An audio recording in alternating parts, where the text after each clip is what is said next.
So when it becomes the idea of, working with these groups and understanding the internal commitment that is needed, companies that really excel at the management focus and the internal focus also understand that there is this peer-to-peer relationship that is going to take place, and they're going to reinforce and communicate that KOL value, and they're going to make sure that the KOLs have access to the right resources and that they're going to be able to work in tandem.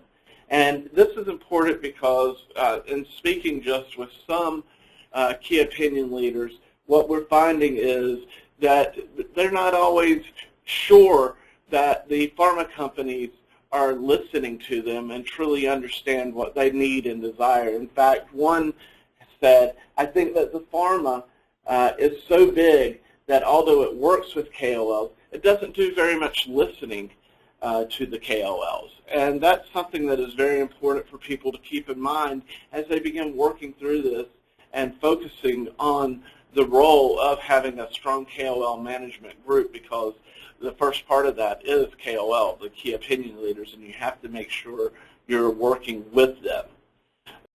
So when we began to, talk about and look at the idea of, national versus regional KOLs, who are you going to reach out to?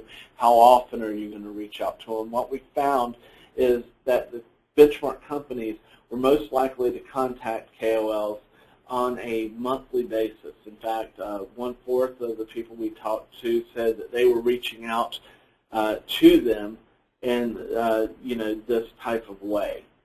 The other part is that there are some that are even reaching out as often as weekly.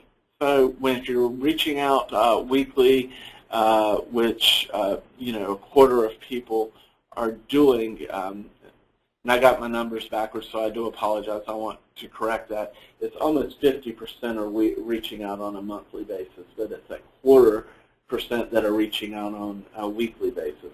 But what are you doing when you're reaching out that often? You're having to listen to the needs that they have, the requests that they might be making of your organization, but you have to also come and have something to deliver to them. You're going to have to be able to talk to them about new breakthroughs, new information that not have to do with the products that your drugs that your company has, but it could be new things, new clinical trials that are taking place. It really is about engaging them, and you ultimately have to take time to understand the requests that are coming from your KOLs, because there's not going to be a one-size-fits-all in their needs, and you can't bucket them that way. You're going to have to treat each one as an individual relationship and spend time cultivating and making sure that what they need and desire is being met, so that they can really provide value to you when you're coming in and asking them to help out with the work that you have going on. So that means getting involved, I believe, earlier and earlier with KOLs. And it means getting your medical science liaisons involved at much earlier stages. I would say, and I know that a number of companies are doing this now, are getting their MSLs engaged with the key opinion leaders in phase 2. And they are beginning to focus on the work that they are doing, getting the doctors or the key opinion leaders the samples or substances in their hands so they can work with it, look at it, study it, and ultimately it's getting them to feel like they are part of the team that you have there. They're not just a person who's off to the side that you come and swoop in and ask questions to, but it's really getting them involved early on. And what is that going to get you?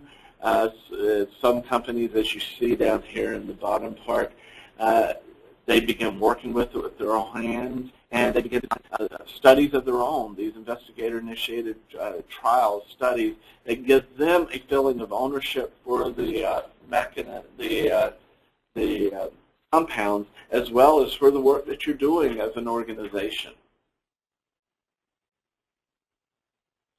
So moving toward the back end of the webinar today, it does come down to, can you get an overall corporate commitment to have success with your key opinion leaders?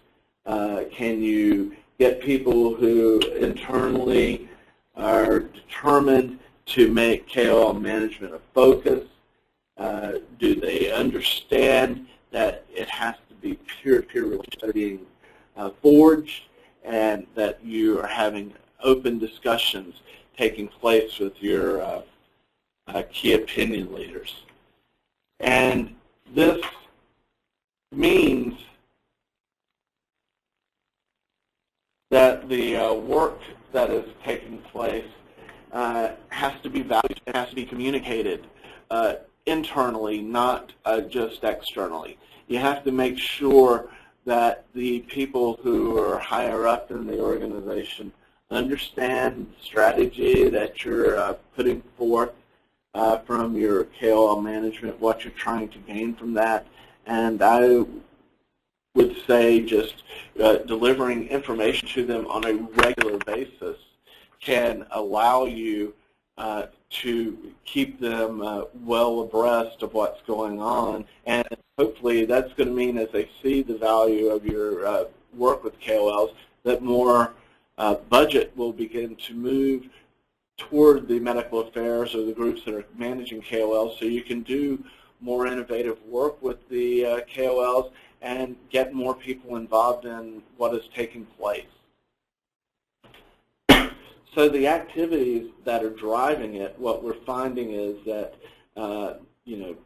it comes down to a wide range of activities. In fact, 62% of companies are looking at things like the number of advisory boards that are planned.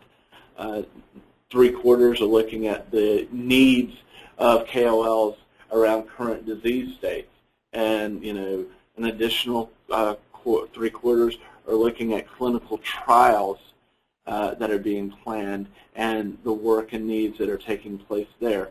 These are just some of the areas that companies are focused on and are driving the work that's taking place with your key opinion leaders. Another area that I think that you have to begin to think about is just the idea of interactions and frequencies of interactions with not only key opinion leaders but healthcare professionals, so you can get new ideas and understand what is taking place in the industry. And the KOLs are people who can help you begin to focus on that and get that information.